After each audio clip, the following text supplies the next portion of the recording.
Just 1 week ago, McLaren were untouchable. Oscar Piastri had 3 straight wins, and they crushed the field in Miami by over 30 seconds. But in Imola, it all fell apart. Max Verstappen, in a car everyone had written off, came back to life. And no one saw it coming. So, what really happened? This is Fuel Up Daily, your go-to place for breaking Formula One analysis and deep dives from the paddock to the podium. Today, we're digging into why McLaren's domination suddenly disappeared and how Red Bull pulled off a stunning turnaround at Imola. And trust me, there's more going on than meets the eye. Heading into round 7 of the 2025 Formula One season, the narrative seemed locked. McLaren were the team to beat. Oscar Piastri had won 3 races on the bounce and hadn't finished off the podium since round 1. His teammate Lando Norris, while a bit more inconsistent, still had 5 podiums to his name. Red Bull, on the other hand, looked lost. Max Verstappen, a 4-time reigning world champion, had a patchy start. His win in Bahrain felt like a distant memory after getting absolutely hammered in Miami. Meanwhile, Yuki Tsunoda was struggling to keep the car in the points, and Liam Lawson couldn't even keep it on the black stuff. But Imola changed everything. And the shock started from lap 1. Oscar Piastri had pole. McLaren fans were already penciling in another win. But at turn 1, Verstappen shocked everyone, pulling off a daring move around the outside of Piastri, who later admitted he should have defended better. The surprising part? Once Verstappen got in front, he never looked back. That McLaren pace? Nowhere to be found. For the first time in weeks, they looked vulnerable. And here's the kicker. They don't think it was strategy. Even Piastri admitted that, regardless of the early pit stop and the safety car timing, Verstappen simply had them beat. If you're enjoying this breakdown and want to stay on top of all the latest F1 drama, don't forget to hit that like button and subscribe to Fuel Up Daily. We break it all down every race weekend. McLaren's 2025 success has been built on surgical tire management.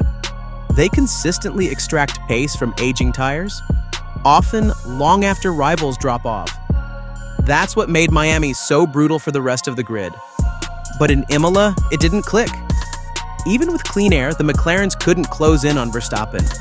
Strategy calls didn't help, like Piastri's early stop under the VSC. But fundamentally, they just didn't have the grip or consistency we've come to expect. Norris himself admitted, "I probably just didn't expect the Red Bull to be quite as quick as they were." So what changed? Here's where it gets juicy.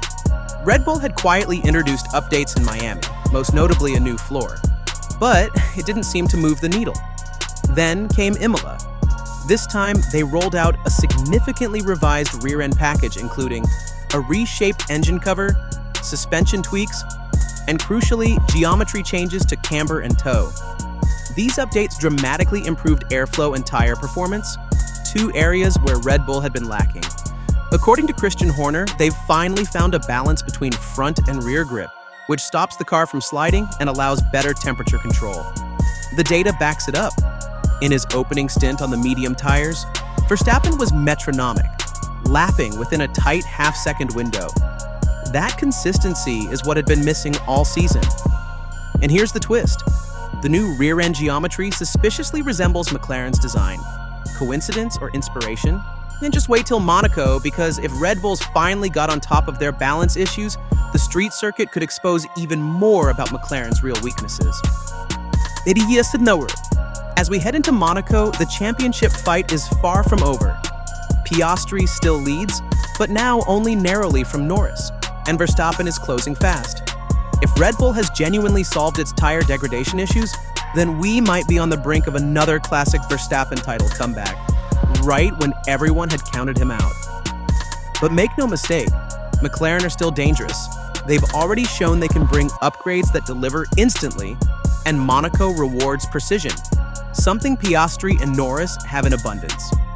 So now the question is, was Imola just a one-off, or a warning shot that Red Bull are back? Going into Imola, the story was clear. McLaren were dominating. Oscar Piastri had won 3 straight races. Lando Norris was consistent, even without being electric. And in Miami, they finished over 30 seconds ahead of the field. It looked like the start of a dynasty. So when Piastri stuck it on pole in Imola, no one was surprised. But what did surprise everyone was what happened next. Max Verstappen, in a Red Bull that had been dismissed as unstable and outdated, made a stunning move around the outside at turn 1 and never looked back. McLaren never got close, and suddenly everyone had the same question. What just happened? Red Bull's return to form seemed sudden, but maybe it wasn't a fluke.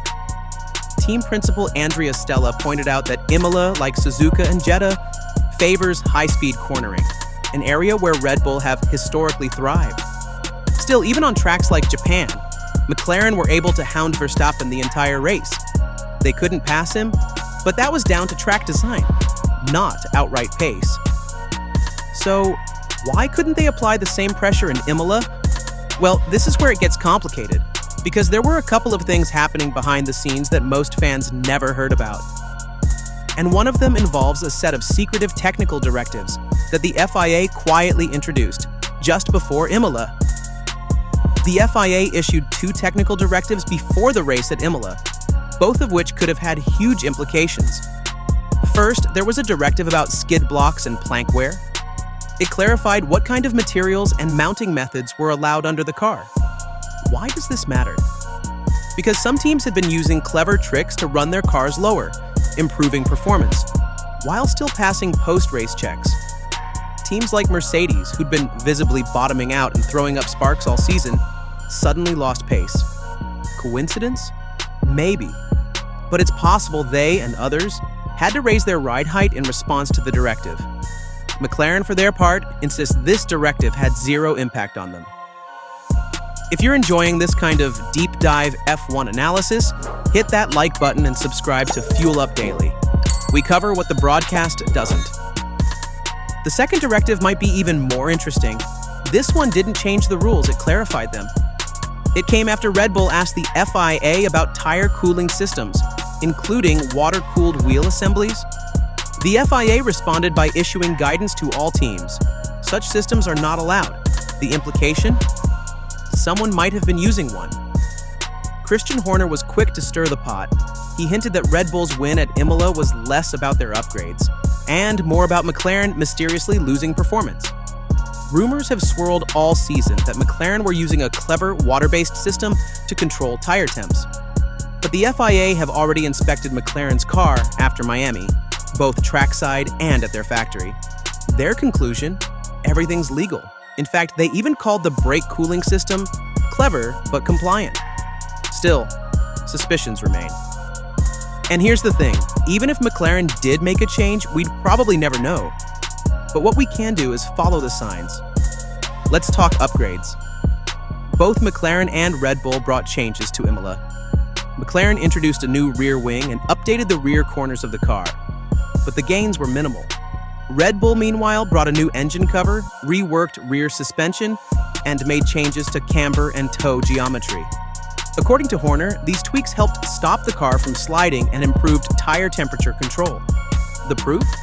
Verstappen's first stint on medium tires was metronomic, lapping consistently between 121.0 and 121.5. That's the kind of control McLaren used to have. And now, Red Bull seemed to be finding it again. Was it Red Bull's upgrades? The FIA's crackdowns? Track characteristics? McLaren boss Andrea Stella thinks rivals are focusing on the wrong things. He welcomes the noise because, in his words, it means they're not focusing on themselves. But here's the reality. We might never know what tipped the balance at Imola. What we do know is that Verstappen took a statement win. And just maybe the title fight is back on. So what do you think? Was Red Bull's comeback all about the upgrades? Or were the FIA's directives the real game changer? Drop your theories in the comments below. This one's going to spark some debate. And don't forget to hit that subscribe button so you don't miss our Monaco preview.